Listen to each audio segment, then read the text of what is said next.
ओम शांति। समय का पंछी उड़ता जाए, हाथ किसी के न आए।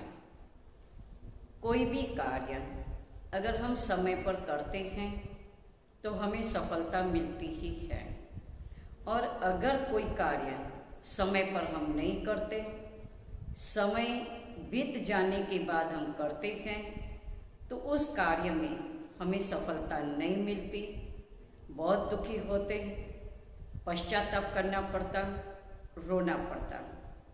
इसलिए कहते हैं समय के महत्व को जानो, पहचानो और समय पर कार्य करो और सफलता को प्राप्त करो। इस पर मुझे एक बहुत अच्छी एक बात याद आती है। एक पेड़ है, पेड़ पर बंदर और बंदरी दोनों बैठे हैं और दोनों की आपस में बहुत मीठी मीठी बातें हो रही हैं। और पेड़ के नजदीकी एक तालाब है और इतने में ही एक आकाशवाणी होती है। आकाशवाणी में वो शब्द हैं कि जो इस तालाब में इसी समय इसी वक्त पर डुबकी जो लगाएगा वो परी बन जाएगा।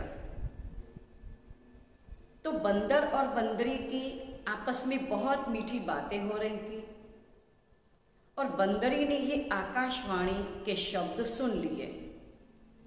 सुनते ही उसने और कुछ भी आगे पीछे सोचा नहीं कि क्या करें, कैसे करें, मैं तालाब में डुबकी लगाऊं न लगाऊं, कुछ भी नहीं सोचा। लेकिन बंदरी ने डुबकी उसी वक्त तालाब में लगा दी और जैसे ही डुबकी लगाई तो वो परी बन गई। और बंदर जो था वो ऊपर से सब देख रहा था और सचमुच बंदरी तो परी बन गई थी। तो बंदर ने जब देखा बंदरी परी बन गई है तो उसने सोचा मैं भी अब इस तालाब में डुबकी लगाऊं तो मैं भी परी बन जाऊंगा। लेकिन बंदर ने देख करके बंदरी को फिर डुबकी लगाई तालाब में। लेकिन बंदर का क्या हुआ आपको पता है?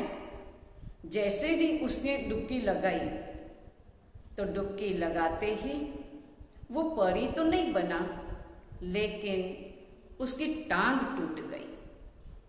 क्यों टूटी पता है? तो उसका कारण है कि आज समय पर उसने वो कार्य नहीं किया और बंदरी को देख करके ही उसने ऐसा सोचा कि मैं भी तालाब में डुबकी लगाऊं। तो इसलिए कहते हैं किसी को भी देखा देखी करके हमें कोई कार्य नहीं करना है। और दूसरा, समय पर अगर हम वो ही कार्य करते तो हमें सफलता जरूर मिलती, और जब सफलता मिलती है तो हम आगे बढ़ते जाते हैं। इसलिए कहते हैं समय को पहचानो, समय के महत्व को समझो और सफल करो। इसलिए फिर नहीं तो बहुत पश्चाताप करना होता, दुखी होना पड़ता, रोना पड़ता। पश्चाताप से, दुख से, रोने से अगर छुटकारा पाना चाहते हैं तो सिर्फ मैं इतना ही कहूँगी, समय के महत्व को समझ करके कार्य करिए तो आपको हर कार्य में सफलता जरूर मिलेगी। ओम शांति।